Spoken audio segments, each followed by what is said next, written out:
We begin with Ukraine, where it was yet another day of heightened tension and hectic political activity. On Tuesday, U.S. Secretary of State John Kerry visited Kiev and assured residents of American support. In strong words, Kerry warned Russia over Crimea. His visit coincided with the U.S. announcing a massive billion-dollar aid package. Shortly after Kerry left for France, Russia test-fired an intercontinental ballistic missile. For more on this developing story, we're joined by CCTV's Roy Rettenberg live from Kiev. Roy. Indeed, Elaine, and John Kerry making a brief visit here on his way to Rome and Paris.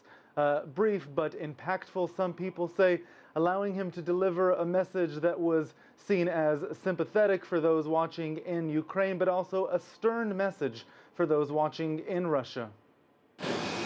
John Kerry isn't the first high-ranking diplomat to arrive in Kiev, but he's definitely a significant one. Even before coming, the American Secretary of State used some of the strongest language yet, calling Russia's actions, quote, an invasion. On Tuesday, he was warmly welcomed by Ukrainian officials, who had directly appealed to Washington for help. Kerry started the day by visiting the site of last month's deadly clashes. He spoke with some of the protesters who have been camped out there for months. I wish you well. We will help you. Then later responded to criticisms made by Russian President Vladimir Putin.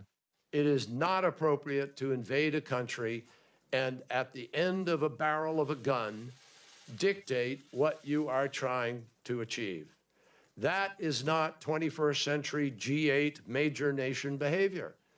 And what we are looking for here is a responsible way to meet the needs of the parties, but respect the integrity, the sovereignty, the territorial integrity of Ukraine.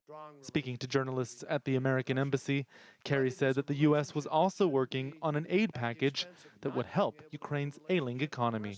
I'm pleased to say that this package includes an immediate $1 billion in a loan guarantee to support Ukraine's recovery, and we are currently working with the Treasury Department of the United States and with others to lay out a broader, more comprehensive plan.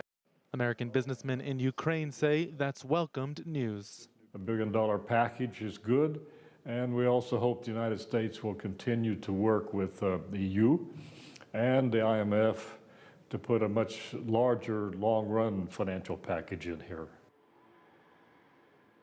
But some here were hoping for a little more, perhaps even American troops on the ground, if not here, at least nearby. John Kerry insists that Washington's response is appropriate and calculated, diplomatic and economic. Elaine?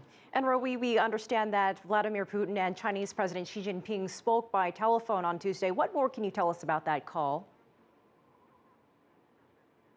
Indeed, the Chinese foreign ministers and Russian foreign ministers spoke just one day earlier. This, of course, would be a significant high-level phone call. Now, Xi and Putin have what's perceived as a good working relationship. They've met before. If you'll recall, Xi's first foreign visit was to Moscow. And Putin is expected to visit China later this year, Xi extending again that welcome over the phone. Putin offering his condolences over the attack in Kunming, and Xi Jinping basically reiterating China's position that he believes that Russia can coordinate with other parties to help resolve the tensions in the region and to safeguard peace and stability, the words of Xi Jinping, and also China supporting proposals that are being made by international groups to help mediate the tension there and to help bring a reduction of tension in this conflict. All right, CCTV's Roy Rettenberg reporting live from Kiev.